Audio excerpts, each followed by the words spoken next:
Hello and welcome to this evening's edition of E-Prime. I am Deidran. Bond is coming back to Jamaica. The newest edition of the prolific James Bond film series, referred to as Bond 25, will include a stop in Jamaica. This is confirmed by Bond producer Barbara Broccoli at the launch event held today at the iconic Golden Eye Estate in Araka, St. Mary. We consider Jamaica Bond's spiritual home.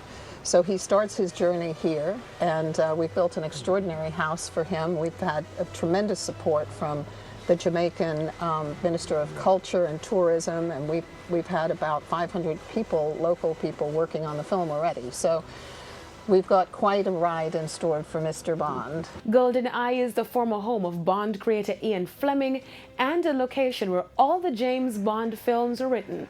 Bond 25 will be the first Bond film in Jamaica since Live and Let Die in 1973, which included scenes at the legendary Half Moon Resort.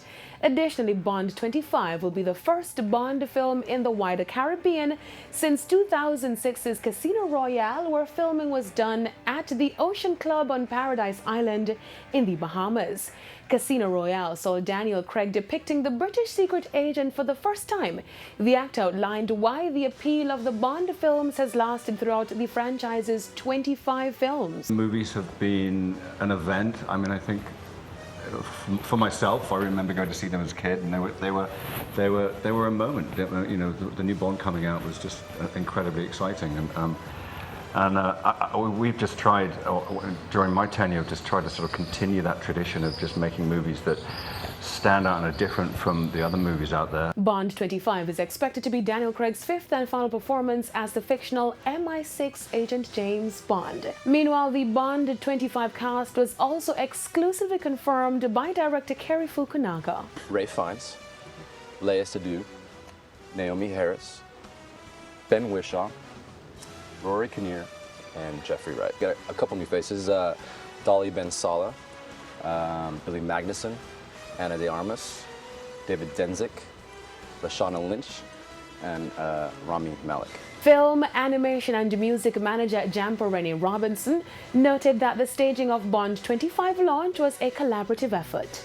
Really took the full Jamaican family to make this happen, whether from the Ministry of Culture, Gender, Entertainment and Sport. We had partners at the Ministry of Tourism, at the JTB, at UDC, and then of course some of our location partners as well with, to bring everyone together, we've had to have the JDF involved and the police commission and the National Works Agency and the Municipal Parish Council. So it really has been a major collaborative effort. This has really been a true demonstration of one joined up Jamaica. The 25th film in the iconic Bond franchise remains untitled and is set for release in April 2020. Bond, James Bond. That's it for this evening's edition of E-Prime. I am Deidran Gordon. Thank you for watching.